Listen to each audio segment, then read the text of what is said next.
President Sara Duterte kung bakit tikom siya sa isyu ng tumitinding tensyon sa West Philippine Sea. Nasa frontline ng balitang yan si Marian Enriquez. No comments. I think comprehensive na yung statement ni Congressman Paulo Duterte about... Yun. BP Sara, no comment. Para sa akin, malaki statement po yan. Saludo ko sa iyo, BP Sara. Bakit? Kasi yung kanilang troll army, hindi lang kanilang troll army, may mga ibang official pa na idinidiin si BP Sara na magsalita. O, alam naman natin si BP Sara minsan ay hindi siya lantarang sumasalungat, no? At nauunawaan po natin 'yan. But this time, yung kanyang hindi pagsasalita tungkol dito sa West Philippine Sea na ito, na gusto siyang diktahan nung mga troll army nila na alam naman natin, it's public knowledge kung kaninong alaga itong mga ito. Dinidikta si BP Sara at matapang siyang nanindigan. No comment. Yun pa lang, saludo na ako sa BP Sara. Nakakita na po tayo ng nagmamatigas na si BP Sara. Me and the West Philippines. I think that question can better be answered by the Department of Foreign Affairs and the Secretary of the Department of National Defense. Yan. Napaka-importante noon. Bakit ba si BP Sara ang pinagkokomentaryo nyo dyan? Dapat dyan, DFA at saka yung DND, Department of National Defense. Di ba?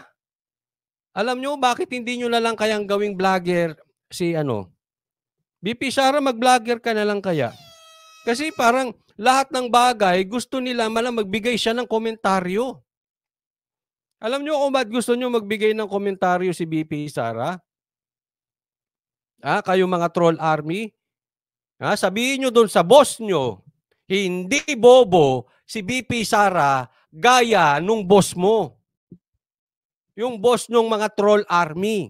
Hindi yan bobo. Kasi alam nyo kung ba't gusto magsalita, gustong pagsalitain, magbigay ng opinion. Kahit anong sabihin ni BP Sara, ididikit sa kanila yung China. Inaantay lang nilang magkamali si BP Sara. BP Sara, kung ako sa iyo, ang sasagot mo sa kanila drug test, magba-drug test ka. Tapos ang usapan.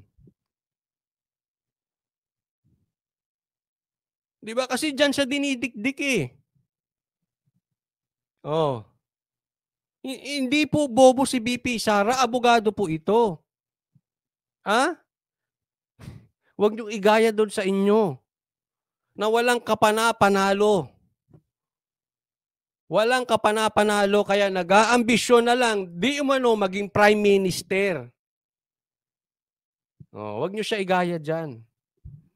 Naku, ang ganda nung ang ganda ng sagot ni BP Sara dito. Ito ang sinabi ni Vice President Sara Duterte sa gitna Pero alam niyo sorry ng usapin ng Ayan. Ito honestly, wag po kayo wag po kayo. Hindi sa dahil sip-sip ka kay BP Sara, hindi po. Tingnan nyo, parang gumaganda si BP Sara, no? Kayo humusga kung nagsisinungaling ako. Gumaganda siya. Compare nyo siya noong eleksyon. Yung sa Unity. BP Sara, baka magalit to. Hindi ko sinasabing pangit si Sara, Sinasabi ko lang, gumaganda siya. Baka unti-unti na siya nawawala ng stress. Okay. Ipagtanggol mo ba naman yung puro mali ang ginagawa, mai-stress ka talaga. Tingnan mo nangyayari sa mga vloggers nila. Nagmumukha na talagang ob-ob. Bakit? Wala na sila, hindi na nila kayang ipagtanggol. Talagang puro kapalpakan. Yung kanilang amo, yung kanilang boss, yung kanilang idol. Wala na wala na. Stress na yung mga yun. Tingnan mo na lang yung pagmumukha. Kulang na lang, bansagang adik. Di ba? Tingnan nyo yung mga itsura nila.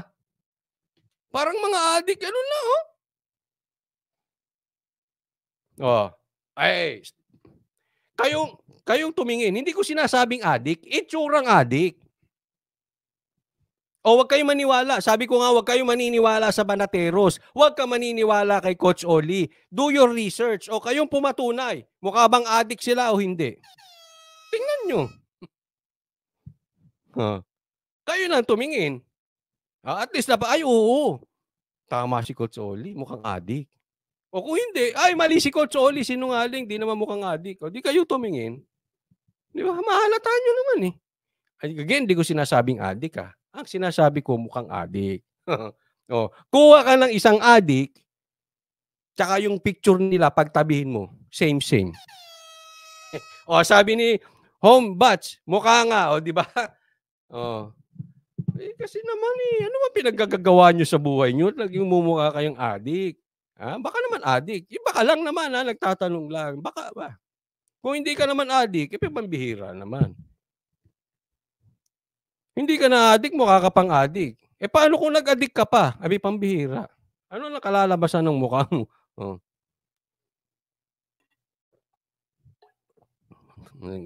Grabehan na yun. Kung ako sa iyo, pag vlog mo, takpan mo na rin yung mukha. Gayain mo na si Ben Barubal, nakatakip ang mukha.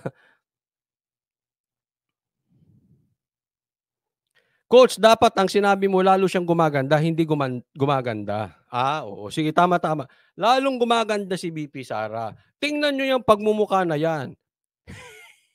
Hindi, baka ma-misinterpret ako. Sorry, BP Sara. Tingnan nyo yung mukha na yan. At tingnan nyo nung nasa Uniteam siya. Ganda ni BP Sara. Di ba? Sis kayo, hindi ako fake news sa mga kalalakihan, marunong naman kayong tumingin. Di ba? Kaya na magsabi kung fake news. Kahit basher, kahit ikaw ay doon ka naniniwala sa tambayuda, hindi mo masasabi na nagsisinungaling ako. You will agree. Kung talagang lalaki ka. Pero kung bakla ka, syempre, iba usapan yun. Iba yung hanap, iba yung type mo di ba? Kanya-kanyang type lang yan. Pero kung lalaki kang talaga at babae kang hindi insecure. Kasi pag babae kang hindi insecure, yung magaling tumingin ng maganda ang babae na hindi insecure. Pag insecure kasi lahat ng babae sa harap niya pangit. Blooming si BP Coach Oli. Pasosyal pa itong editor na to, blooming. Maganda, pwede na 'yon. Lalong gumaganda. Diretso. Patuloy na pangaharas ng China sa West Philippine Sea. Inulit niya ang sinabi noon ng kanyang kapatid na si Davao City Representative Paulo Duterte na dapat ay idirekta sa kalihim ng Department of National Defense at Foreign Affairs ang issue sa West Philippine Sea at hindi kay... Bakit naman lahat kay BP Sara? Gawin na lang kaya nating vlogger, no?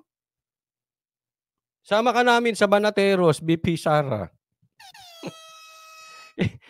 Natatawa lang kasi ako dito sa mga... sa kampon ni Tamba. Gustong gawing vlogger si BP Sara, lahat pagkokomentaryo. Pero you are welcome. Just in case gawing kanilang vlogger, sana sumaglit ka sa Banateros Brothers. Ay, nako. VP Sara na kalihim ng Department of Education. Kasunod yan ng panawagan ng ilang grupo na dapat magbigay ng pahayag ang bise kaugnay ng tensyon sa pinag-aagawang teritoryo. Natanong din ang bise sa pangunguna blooming no? niya sa SWS Presidential Survey. Napakalayo pa kasi ng 2028 para natin pag-usapan siya ngayon. Ang ginagawa lang natin ngayon at kailangan natin gawin lahat ay magtrabaho muna. Mag-contribute tayong lahat sa nation building. Tinan mo yung sabi niya. Wag na natin pag-usapan yung 2028, napakalayo pa niyan. Si BP Sara nagsabi nyo, napakalayo. May punto naman si BP Sara may punto siya. Kasi baka hindi na umabot ng 2028. Hindi po sinabi ni BP Sara yan ako lang, baka lang naman I'm not saying this for a fact. No, baka lang. Haka baka hindi umabot ng 2028. Kaya siguro sinasabi ni Sara, BP Sara, wag na natin pag-usapan yung 2028. Magtrabaho muna ngayon. But in my honest opinion, Hindi question kung si VP Sara ay magiging Vice President. Ang question is, kailan ay magiging presidente? Kailan magiging presidente si VP Sara? It's not a question of if, it's a question of when. Dahil talagang walang tatalo kay si Rapi Tulfo, wala yun. Pag hindi lang nagkasundo ni Tambayuda, ilalaglag din yan si Rapi Tulfo eh. Oo. Eh kung wala namang makinarya, si Rapi Tulfo, hindi siya mananalo kay Sara. Pero yun ang medyo delikado pagka pumasok siya as a standard bearer ng ano. Pero I don't think so maghahayari yun. May mga tao dyan sa paligid ng administrasyon.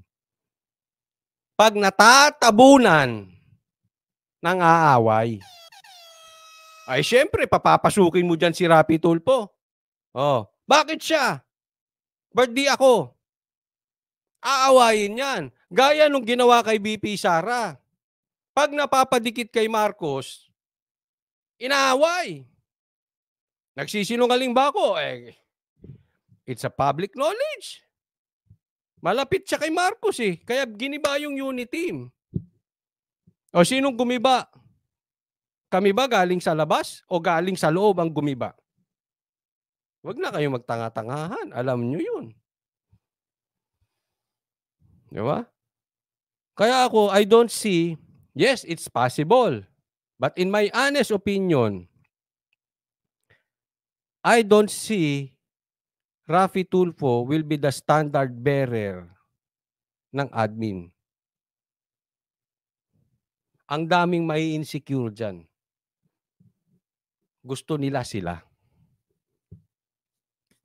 Aawayin yan. Ang masama nito, baka ipagpilitan yung PI, doon tayo delikado. Yang tsa-tsa na yan. Baka maging Prime Minister. Yun ang masama. Delikado. Pero kung normal na pangyayari, sigurado ako si VP Sara uuwi. Si VP Sara uupong presidente. Next president. Unless meron talagang sobrang masamang mangyayari. Sa nation building. Si VP Sara ang pangunahing pandangal sa Youthpreneur event sa Rizal High School sa Pasig ngayong araw. Ito ang partnership ng Department of Education sa Go Negosyo para hasain ng mga kabataan bilang future entrepreneurs. Sa gitna ng napakainit na panahon. Hindi nyo na lang lagay sa DMD to. Total, siya rin naman ang pinasasagot niyo tungkol sa China eh. Lagay nyo na sa DND. Diba?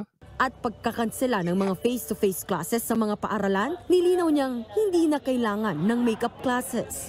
Hindi na, dahil ang sinuspend lang naman natin ay yung in-person classes. Pero yung pag-aaral nila tumutuloy yon sa alternative delivery modes tulad ng online o modular. Ngayong matindi ang init, hindi rin daw pwedeng basta-basta ibalik sa dati ang school calendar sa susunod na pasukan. Napagkasunduan daw na sa school year 2026 to 2027 pa ibabalik sa Marso ang pagtatapos ng klase. Hindi natin pwede i-compromise ang pahinga ng ating mga teachers and ng ating mga learners dahil hindi natin pwede idire-diretso ang mga klase.